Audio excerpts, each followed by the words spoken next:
Hello everyone, स्वागत है आप सभी का मेरे चैनल मैक्सिमा क्लासेस में।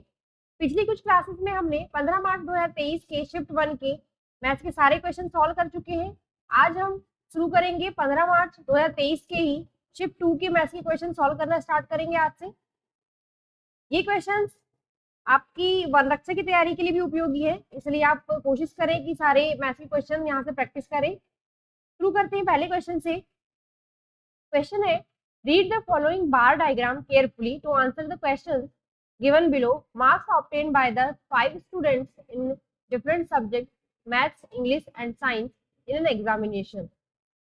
The difference between the average marks obtained by the one who scored highest marks and the one who scored second highest marks is. Question है, नीचे दिए गए प्रश्नों का उत्तर देने के लिए निम्नलिखित बार आरेख को ध्यान से पढ़ें। एक परीक्षा में विभिन्न विषयों गणित, अंग्रेजी और विज्ञान में 5 छात्रों द्वारा प्राप्त अंक दिए हुए हैं। 5 छात्र हैं राजीव, नरेंद्र, अमित, वीणा, रमेश। इनके द्वारा मैथ्स, इंग्लिश और साइंस में प्राप्त किए गए प्राप्तांक दिए हुए हैं और लिखा है क्वेश्चन में, अधिकतम अंक प्राप्त करने वाले व्यक्ति और दूसरा अधिकतम अंक प्राप्त करने वाले व्यक्ति को प्राप्त औसत अंकों के बीच का अंतर कितना है।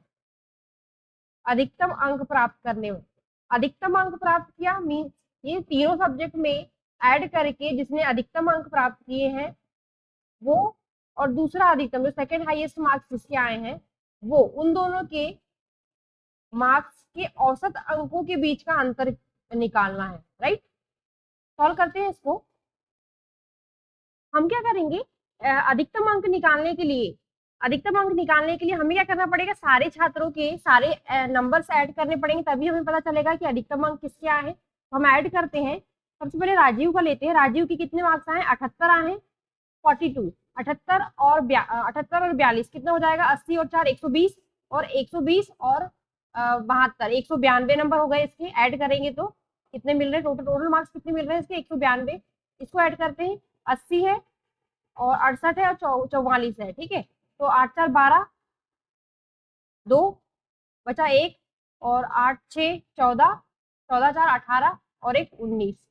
इसकी भी 192 है। फिर अमित के मार्क्स देखते हैं। अमित के मार्क्स कितने, 8 4 12, 12 की 2 1, 8 9 9 7 16, 16 और 9 25। इसके 252 नंबर हो रहे हैं अमित के। वीणा के कितने हो रहे हैं देखते हैं, 8 5 13, 13 और 8 21, 1 2 7 8 9 9 5 14, 14 और 6 20। इसके 201 नंबर हो रहे हैं। इनका देखते हैं, रमेश का देखते हैं।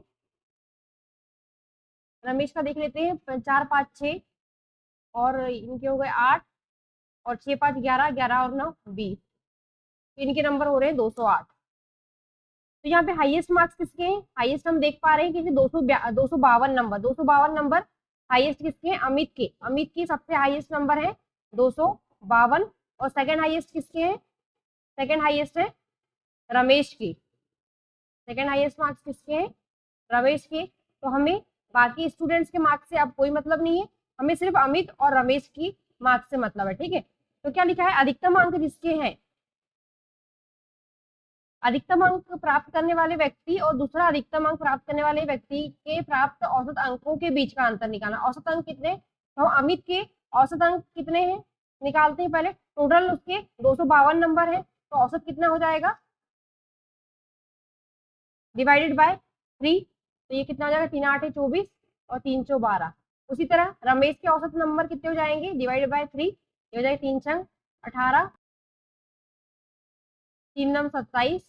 हम लोग अब इन दोनों के बीच डिफरेंस निकालना है, तो माइनस कर देंगे। तो ये कितना आएगा, 3 गए 7, यहाँ से 13, 13 में से 9 गए 4, ये पॉइंट है, और यहाँ से 1 लिया है अपन ने, तो ये 14, 14.7 मार्क्स आएंगे। मतलब 14.7 मीन्स अप्रॉक्स ये कितना आ रहा है, 14.66। तो यही आंसर है। नेक्स्ट क्वेश्चन है, 111 Russians, 407 Chinese and 259 Japanese tourists have assembled at a place. Identical batches containing the same number of persons from each nationality has to be formed without leaving anybody. Find the total number of persons in each batch. Question है, 111 रूसी, 407 चीनी और 259 जापानी पर्यटक एक साथ एक स्थान पर इकट्ठा होते हैं। किसी भी व्यक्ति को छोड़े बिना प्रत्येक राष्ट्रीयता से समान संख्या वाले व्यक्तियों के समान समूहों का गठन किया जाना है। तो प्रत्येक समूहों में व्यक्तियों की कुल संख्या ज्ञात कीजिए। चीनी कितने हैं? 111 और ये 407 है और 259 कितने जापानी है। तो इसमें कुछ नहीं, इसमें एचसीएफ निकालना पड़ेगा। तो एचसीएफ निकालते तीनों नंबर का, क्योंकि प्रत्येक राष्ट्रीयता से समान संख्या वाले व्यक्तियों के समान समूह का गठन किया जाना है, तो हाईएस्ट कॉमन फैक्टर निकालेंगे। तो 111 देखते हैं। 111 जो है 2 इंटू 37 लिख सकते हैं इसको। 400, अब ये 2 इंटू 37 है तो ये भी 37 के ही कुछ होंगे, तो इसको देखते 11 इंटू 37 है और ये भी होता है 7 इंटू 37। 37 इसमें हाईएस्ट कॉमन फैक्टर है, तो आंसर हो जाएगा 37, यही आंसर है। क्वेश्चन है the length and breadth of rectangle are increase by 30% and 10% respectively, find the difference of area of the rectangle so form to the original rectangle. Question है, एक आयत की लंबाई और चौड़ाई में क्रमशः 30% और 10% की वृद्धि होती है। मूल आयत से गठित आयत के क्षेत्रफल के बीच का अंतर ज्ञात कीजिए। अंतर किसमें? परसेंटेज में है, तो परसेंटेज में ही निकालना है हमें। देखिए, आयत की लंबाई और चौड़ाई 30% और 10% से वृद्धि हो रही है, तो हमें क्या पता है, यदि कोई नंबर को कंटिन्यू दो बार किसी परसेंटेज से बढ़ाते या घटाते हैं, तो उसमें क्या होता है, माना कि हमने किसी नंबर को a% से एक बार बढ़ाया और फिर b% से फिर बढ़ाया, तो ओवरऑल परसेंटेज चेंज क्या होता है, a plus b plus a into b by 100 का परसेंटेज चेंज होता है। ये हमेशा याद रखिए, किसी भी नंबर को a% से और फिर b% से बढ़ाएं तो ओवरऑल परसेंटेज चेंज जो होता है उस नंबर का ये होता है। अब देखिए, जो आयत की जो एरिया है, एरिया क्या होता है आयत का? लंबाई गुणी चौड़ाई होता है, लंबाई गुणी चौड़ाई, ये प्रोडक्ट है। अब इस लेंथ को 30% से बढ़ा रहे हैं और विड्थ को 10% से बढ़ा रहे हैं, मतलब कि ये कह सकते हैं कि एरिया को एक बार हम 30% से बढ़ा रहे हैं और फिर एक बार 10% से बढ़ा रहे हैं, तो ओवरऑल परसेंटेज चेंज क्या होगा एरिया में? 30 प्लस 10 प्लस 30 गुणा 10/100। ये ए हो गया, ये बी हो गया और ये ए बी बाय 100 हो गया। सॉल्व करते हैं इसको, तो ये कैंसिल, तो फिर ये 3 हो गया, 30 और 1 30 और 10 40 और 3 43, तो 43% आंसर होगा। तो आंसर है 43%। नेक्स्ट क्वेश्चन है, a shopkeeper sells a product at a discount of 12% on the mall price and earns a profit of 10%. At what discount percent should he sell the product, earn a profit of 20%? Question में कह रहा है, एक दुकानदार अंकित मूल्य पर 12% की छूट पर उत्पाद बेचता है और 10% का लाभ कमाता है। 20% का लाभ अर्जित करने के लिए उसे उत्पाद को कितने प्रतिशत छूट पर बेचना चाहिए? तो दुकानदार जब 12% की छूट दे रहा था, उसे 10% का लाभ हो रहा था और पूछ रहा है कि कितने प्रतिशत छूट देगा, तब उसको 20% का लाभ होगा। तो जब 12% की छूट दे रहा था तब उसको 10% का लाभ हो रहा था। ठीक है, तो छूट में क्या बदलाव किया उसने? पहले वो 12% की छूट दे रहा था और बाद में कितने प्रतिशत, तो हम ये मान लेते हैं कि बाद में उसने x% की छूट दी है, ये मान लेते हैं। तो पहले 12% की छूट दी और बाद में x% की छूट दी। 12% की छूट देने पर उसे कितना लाभ हो रहा था? 12% की छूट देने पे उसे 10% का लाभ हो रहा था, तो x% की छूट देने पर उसे 20% का लाभ होने लगा। इसका मतलब लाभ बढ़ गया, तो छूट उसने कम कर दी होगी तभी लाभ बढ़ा है। तो जितना उसने अमाउंट छूट में कम किया होगा उतना ही अमाउंट उसका लाभ का बढ़ गया होगा। यदि वो छूट कम कर देगा तो लाभ उसका बढ़ जाएगा, यदि वो छूट बढ़ा देगा तो लाभ उसका कम हो जाएगा। तो पर वैल्यू दोनों की सेम रहेगी, क्यों? क्योंकि जितना अमाउंट वो छूट से बढ़ाएगा उतना ही अमाउंट उसका लाभ का घट जाएगा और जितना उस छूट को वो घटाएगा उतना लाभ उसका बढ़ जाएगा। तो ये कह सकते हैं कि 12 माइनस एक्स, मतलब पहले बाद में x% की छूट दिया, पहले 12 की दे रहा था, बदलाव कितना हुआ? बदलाव जो हो रहा है छूट में वो कितना हो रहा है? 12 माइनस एक्स। उसी तरह लाभ, ये बदलाव 20 माइनस 10 यानी 10 के बराबर होगा। यहाँ पर 10% का बदलाव आ रहा है और यहाँ पे 12 माइनस x% का बदलाव आ रहा है, तो ये दोनों बराबर होंगे, ये दोनों बराबर होंगे। और क्योंकि छूट जो होती है वो हमेशा अंकित मूल्य पर निकाली जाती है और जो लाभ होता है वो हमेशा क्रय मूल्य पर निकाला जाता है। और क्योंकि हमको ये समझ में आ गया कि 12 में x का बदलाव हुआ, मतलब 12 जो है वो घट के x हो गया, 10 जो है वो बढ़ के 20 हो गया, तो इन दोनों का डिफरेंस और इन दोनों का डिफरेंस जो है परसेंटेज चेंज जो भी हुआ है वो दोनों बराबर होंगे। तो 12 माइनस एक्स और 10% दोनों बराबर होंगे। पर क्योंकि 12 माइनस एक्स जो है 12 माइनस एक्स परसेंट किसका होगा, अंकित मूल्य का होगा, क्योंकि जो छूट होती है वो हमेशा अंकित मूल्य पे दी जाती है। तो यहाँ पे अंकित मूल्य को मैं मान लेती हूँ, मैंने लिख दिया MP। तो 12 माइनस एक्स MP बटे 100 बराबर 10 इंटू CP बटे 100 होगा। तो सॉल्व कर लेंगे तो ये क्या आ जाएगा, ये आ जाएगा MP बाय CP बराबर, ये हो जाएगा 10 माइनस 10 अपॉन 12 माइनस एक्स। अब ये हमारी एक इक्वेशन बन गई। अच्छा, और एक कंडीशन हमें क्या पता है कि जब वो 12% की छूट देने पर, 12% की छूट किस पे दी जाती है, अंकित मूल्य पर। तो अंकित मूल्य यदि MP है तो MP में यदि 12% की छूट देंगे तो वो कितना हो जाएगा, वो 88/100 हो जाएगा। अब मतलब अंकित मूल्य पर 22% की छूट, 12% की छूट दी तो मूल्य कितना हो गया, 100 में से 12 गए 88, तो 88/100 मूल्य कितना बन गया, इतना बन गया। और ये मूल्य किसके बराबर है, क्योंकि 12% की छूट देने पर 10% का लाभ भी हो रहा है उसको। 10% का लाभ मीन्स कोई नंबर जो 10% से बढ़ेगा मीन्स वो कितना हो जाएगा, 11/10, 11/10 हो जाएगा, क्योंकि 10% मीन्स 10/100 मतलब 1/10। और कोई नंबर यदि 10% बढ़ जाएगा तो वो कितना हो जाएगा, 11/10 हो जाएगा। और ये किसके बराबर है, क्योंकि 10% का लाभ हो रहा है। 10% लाभ किस पे होता है, CP पे होता है, तो ये CP। तो एक कंडीशन तो हमारी ये आ गई, एक कंडीशन हमारी ये आ गई, ये एक इक्वेशन बन गई और एक इक्वेशन हमारी ये बन गई, राइट। ये दोनों को सॉल्व करेंगे तो हमारा आंसर आ जाएगा। तो अभी हम करते हैं सॉल्व इसको।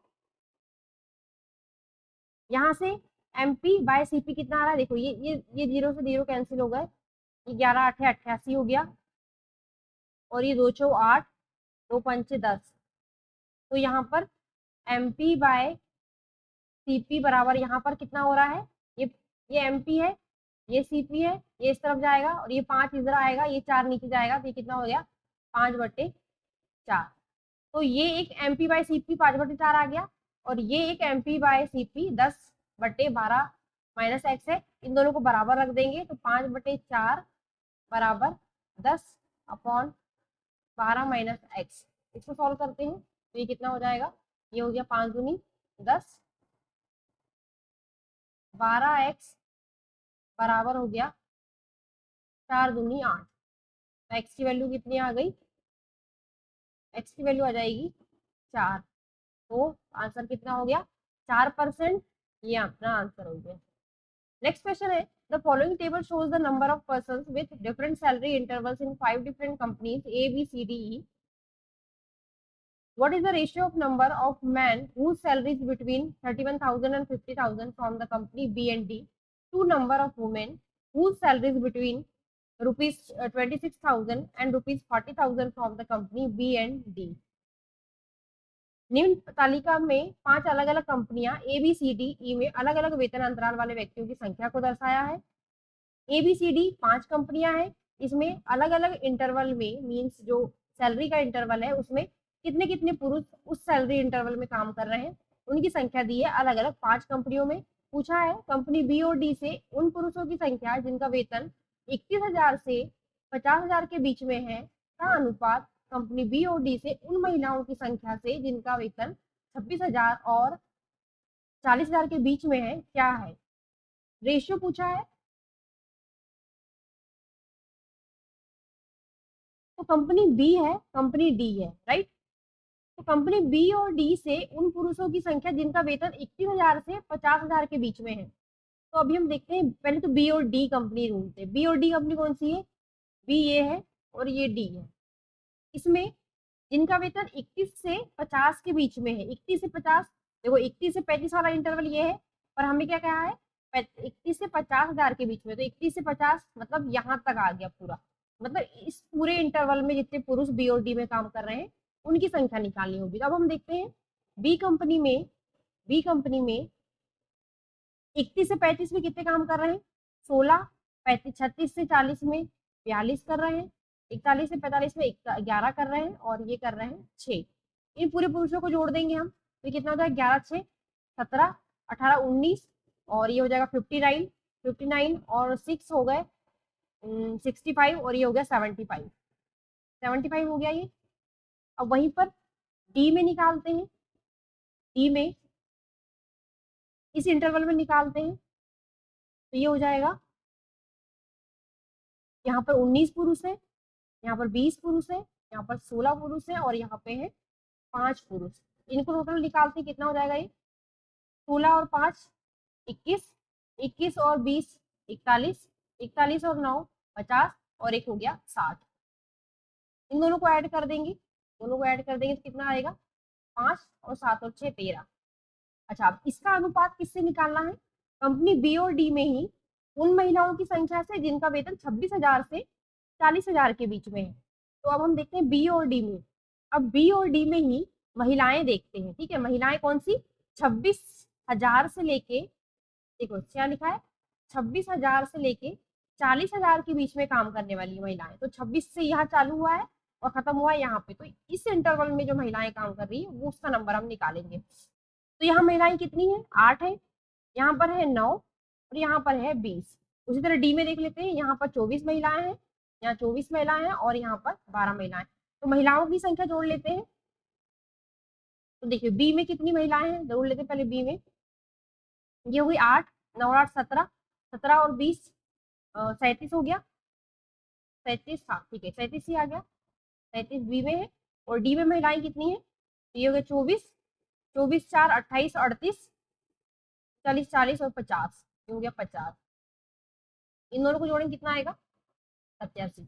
अच्छा अब किसका रेशियो निकालना है 135 का रेशियो किससे निकालना है 87 से, तो ये हम डिवाइड कर देंगे तो ये कितना हो जाएगा, ये 3 से कैंसिल हो जाएगा, 3 दूनी 6 3 9 27, 3 4 12 3 5 15, तो हमारा रेशियो कितना आ गया 45 रेशियो 29, यही आंसर है। नेक्स्ट क्वेश्चन है what is the area in centimetre square of the triangle having sides 5√5 centimetre 10 centimetre and 15 centimetre.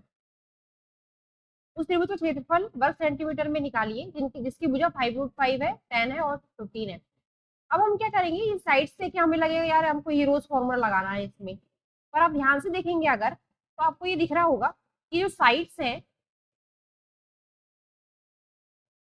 ये 15 सेंटीमीटर है, ये √5 है, ये 10 है, तो यदि हम इसका स्क्वायर करें, इसका स्क्वायर करेंगे तो कितना जाएगा 5 25 और 25 पंचे 125 और इसका स्क्वायर करेंगे तो कितना हो जाएगा 100 हो जाएगा। यदि हम इन दोनों को जोड़े 225 तो ये कितना हो रहा है, ये 15 का स्क्वायर है। तो देखिए जब दो भुजाओं के वर्गों का योग जो है तीसरी भुजा के वर्ग के बराबर हो रहा है तो ये क्या होगा, एक राइट एंगल ट्रायंगल होगा ये। तो हमें इसमें हीरोज फॉर्मूला लगाने की जरूरत नहीं है, हम सिंपल इसमें क्या लगाएंगे हाफ बेस इंटू हाइट लगाएंगे। तो ये क्या है, ये 5√5 होगा, ये 10 होगा और ये 15 होगा। तो इसका हमको क्षेत्रफल निकालना है तो ये हो जाएगा हाफ बेस इंटू हाइट, तो ये कितना हो जाएगा 2 पंचे 10, तो ये हो गया 5 25 25√5, ये आंसर होगा। यहाँ पर देख लेते हैं ये आंसर है। दिए गए पाई चार्ट में 12 से 16 तक भारतीय वन सेवा IFS की चयनित अभ्यर्थियों की प्रतिशत दिया गया है। 12-15 में कुल मिलाकर चयनित IFS अधिकारियों की संख्या किस वर्ष चयनित IFS अधिकारियों की संख्या के बराबर है।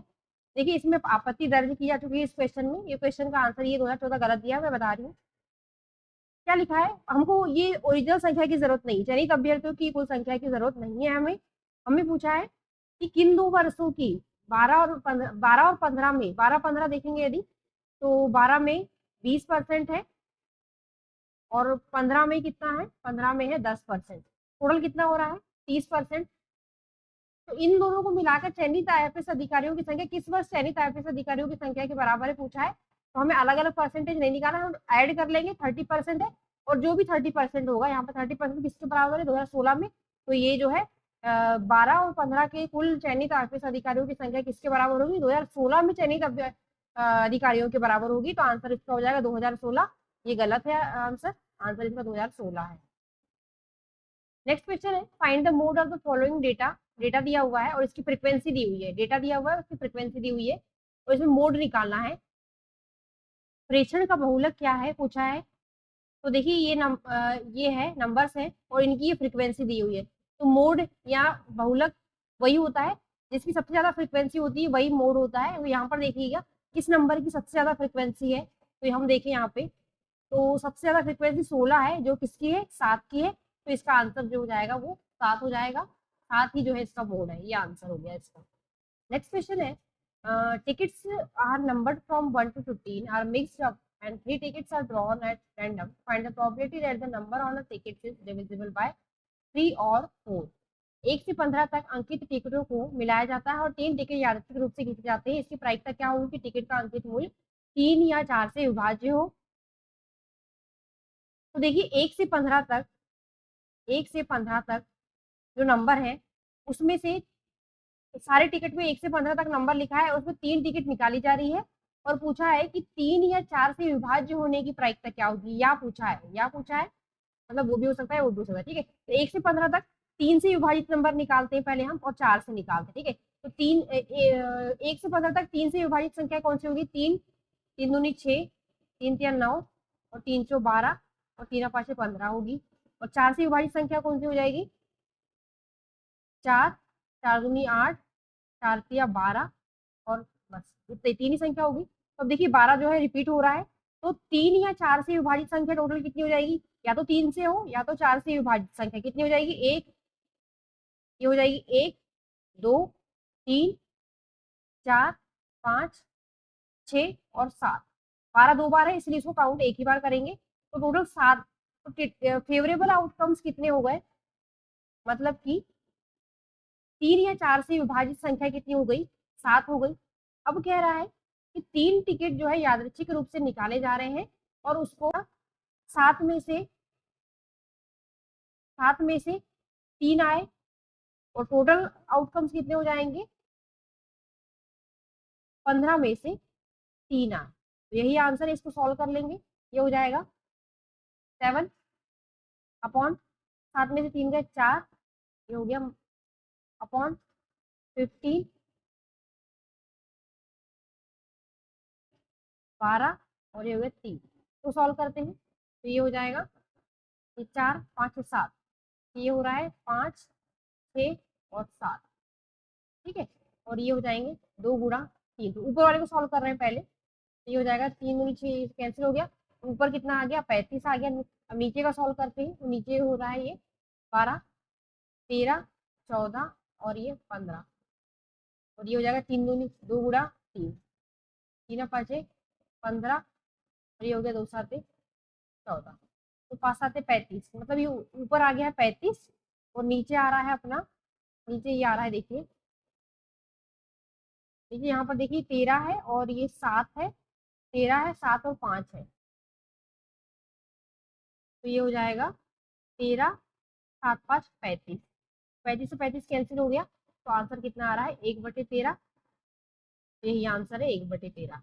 हमने क्या किया है, टोटल फेवरेबल आउटकम 7 है, तो 7C3 और टोटल आउटकम कितने 15 है, 15C3 डिवाइड करें तो आंसर आ जाएगा 1/13। यही आंसर है। नेक्स्ट क्वेश्चन है, if the sum of x by y and its reciprocal is 1, then the value of x to the power 6 minus y to the power 6 will be। यदि x minus y और उसके व्युत्क्रमों का योगफल 1 है तो x to the power 6 minus y to the power 6 का मान क्या होगा, ये पूछा है। x प्लस y और उसके व्युत्क्रम, तो इसका व्युत्क्रम कितना हो जाएगा y अपॉन x, इन दोनों का सम कितना है कह रहा है 1 है। इसको हम थोड़ा सा सॉल्व करते थे, कितना हो जाएगा x square plus y square बराबर एक्स वाई लिख सकते हैं। इसको थोड़ा सॉल्व करेंगे तो इस टाइप से आएगा ये। अच्छा, वहीं पर क्या कह रहा है, x to the power 6 minus y to the power 6, इसको हम क्या लिख सकते हैं, x टू दी पावर, ऐसा लिख सकते हैं इसको, माइनस ऐसा लिख सकते हैं। और हमें क्या पता है, हमें ये पता है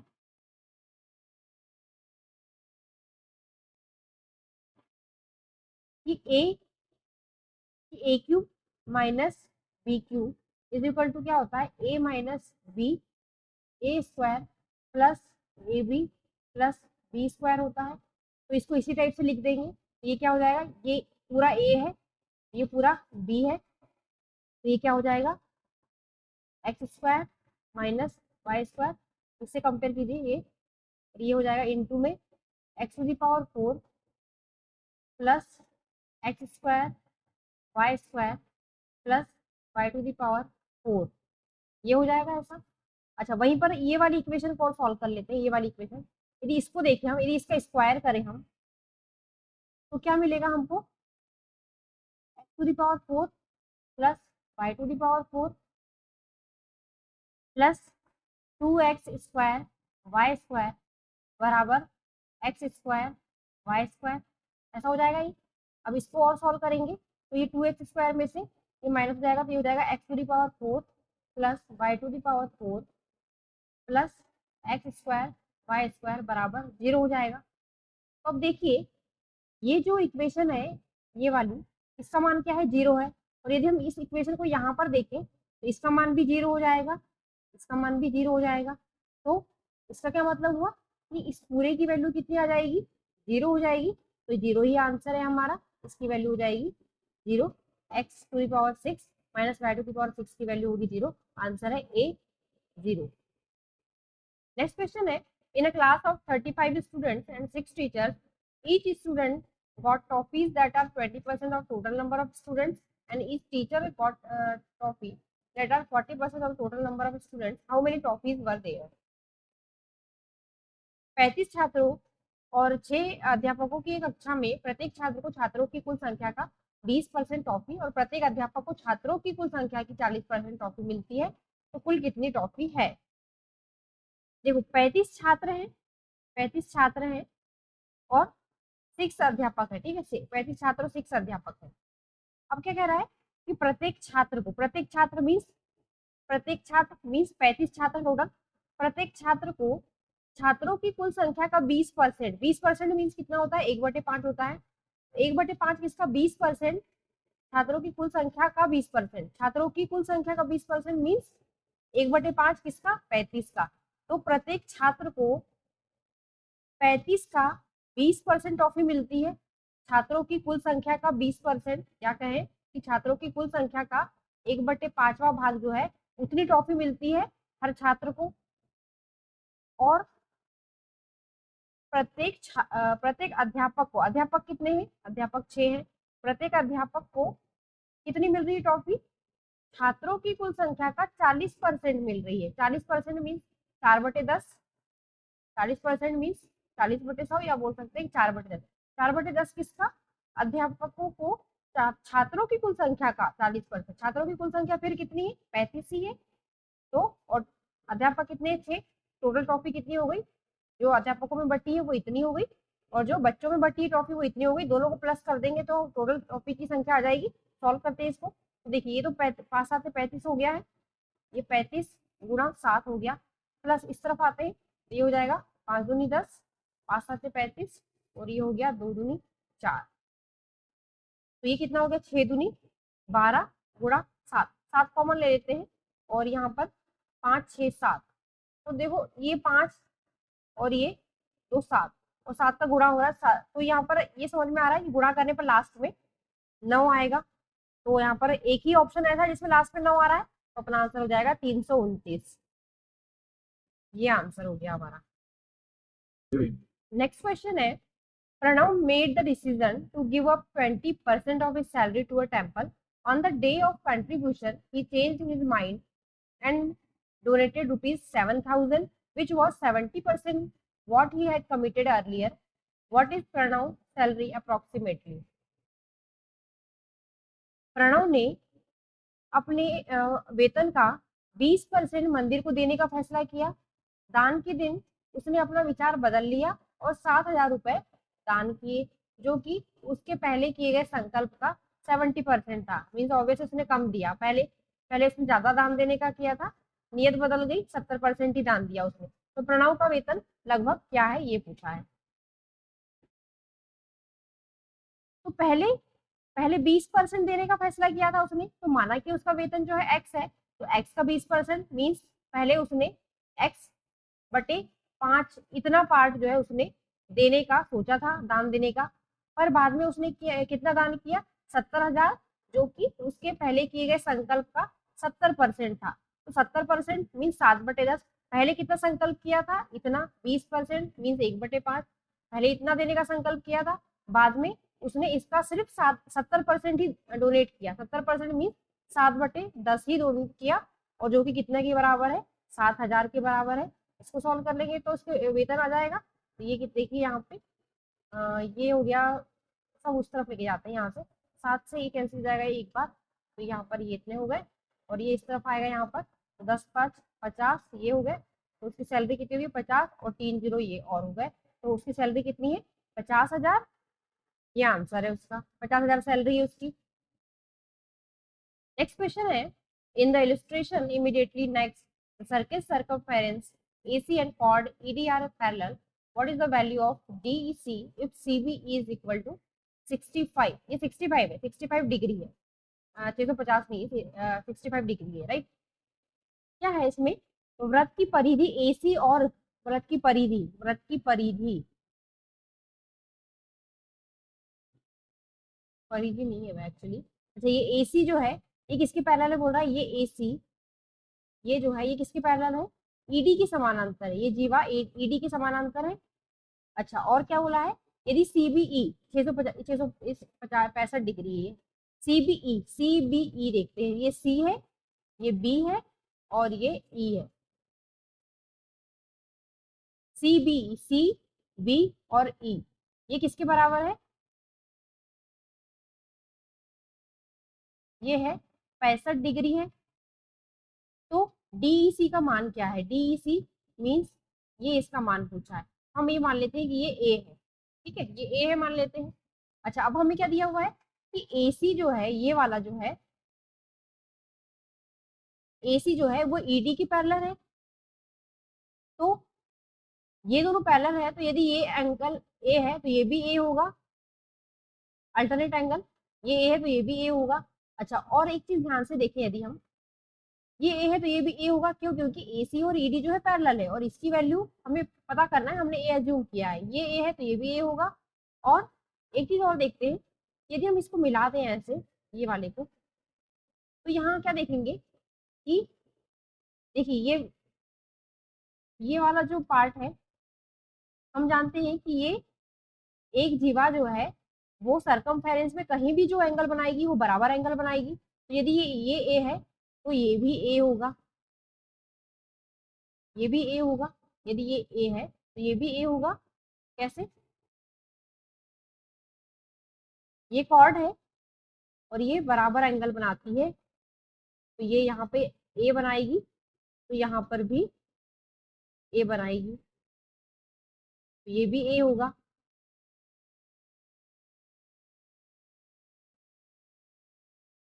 अच्छा, अब एक क्या चीज और आ गई कि ये जो है एसी, एसी जो है डायमीटर है, तो हम ये भी जानते हैं कि जो डायमीटर जो होती है वो सरकमफेरेंस पे 90 का एंगल बनाती है।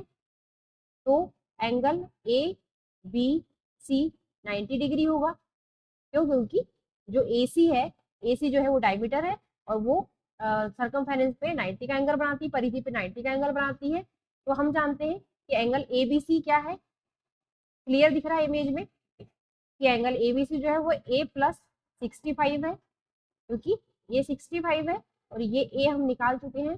तो ए बी सी जो है वो ए प्लस 65 है, जो किसके बराबर है, 90 के। तो ए की वैल्यू कितनी हो जाएगी, 65 में से 90 में से 65 जाएंगे तो 25 डिग्री। तो आंसर क्या हो जाएगा, ये जो एंगल है, मतलब कौन सा निकालने, कौन सा बोला था, डीईसी, डीईसी, क्योंकि हमने इसकी वैल्यू ए मानी थी, वो वहां तक पहुंच गया था, हम ए की वैल्यू जो आ गई 25, तो आंसर हो गया 25 डिग्री।